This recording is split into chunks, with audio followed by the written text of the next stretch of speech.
Assalamualaikum warahmatullahi wabarakatuh. Bismillahirrahmanirrahim. Kepentingan sholat fardu dibandingkan dengan sholat sunnah. Hadis An Ibnu Abbas radhiyallahu anhuma annahu su'ila ar-rajulu yasumun nahar wa yaqumu layla wa la yashhadul jama'ata walal jumu'ata faqala hadza finnar. Dari Sayyidina Ibnu Abbas radhiyallahu anhu, sesungguhnya ia ditanya tentang seseorang yang berpuasa siang hari, berdiri sholat malam hari, tetapi ia tidak menghadiri sholat berjamaah dan tidak menyertai sholat Jumat.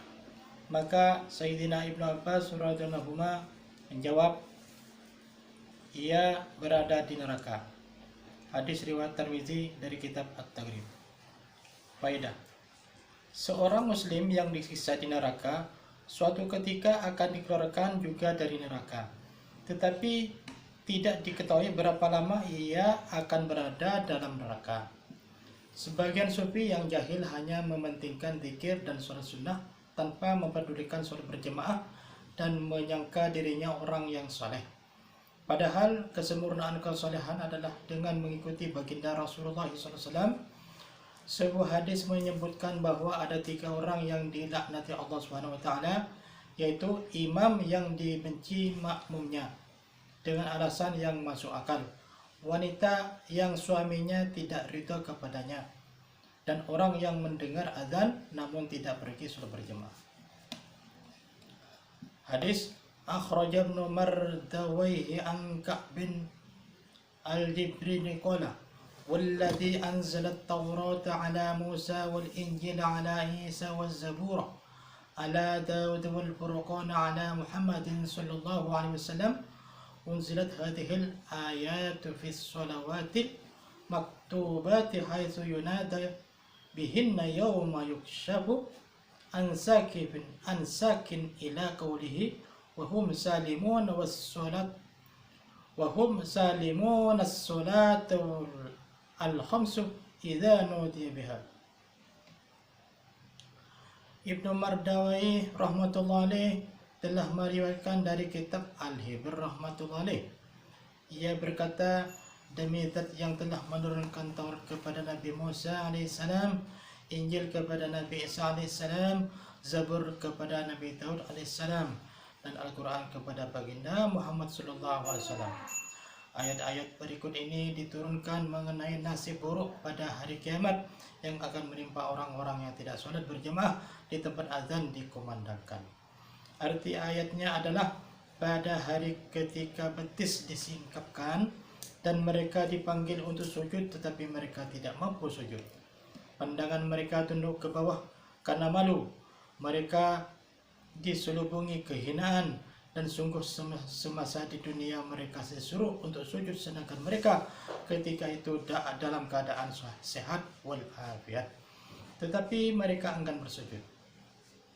Quran surah Al-Qalam 42-43. Hadis riwayat Baihaqi dari kitab Nurul Mansur.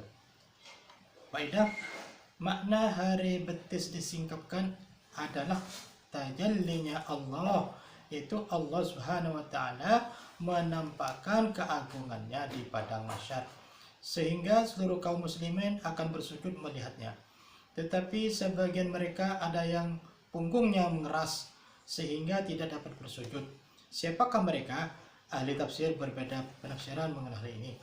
Penafsiran pertama, Ka'ab al-Hibr rahmatullahi, Sayyidina Ibnu Abbas radhiyallahu anhu dan yang lain menafsirkan bahwa mereka adalah orang yang disuruh untuk sholat berjamaah tetapi tidak memenuhinya.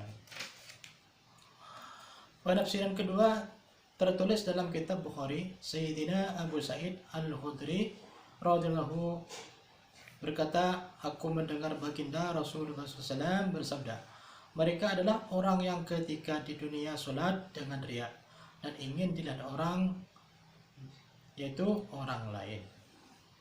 Penafsiran ketiga menyatakan mereka adalah orang-orang kafir yang ketika di dunia benar-benar tidak pernah sholat. Penafsiran keempat menyatakan bahwa mereka adalah kaum munafik. Hanya Allah Subhanahu wa taala yang Maha mengetahui dan yang Maha sempurna ilmunya.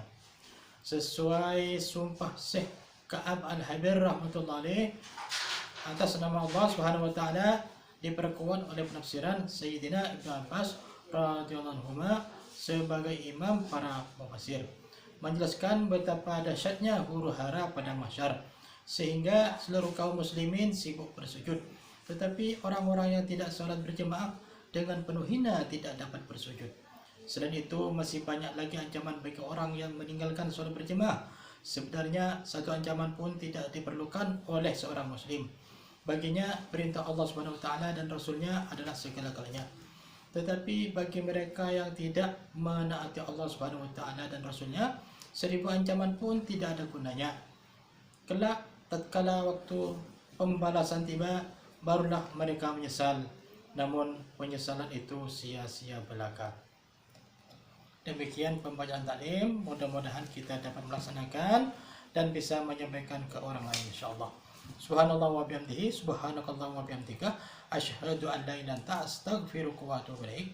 Assalamualaikum warahmatullahi wabarakatuh.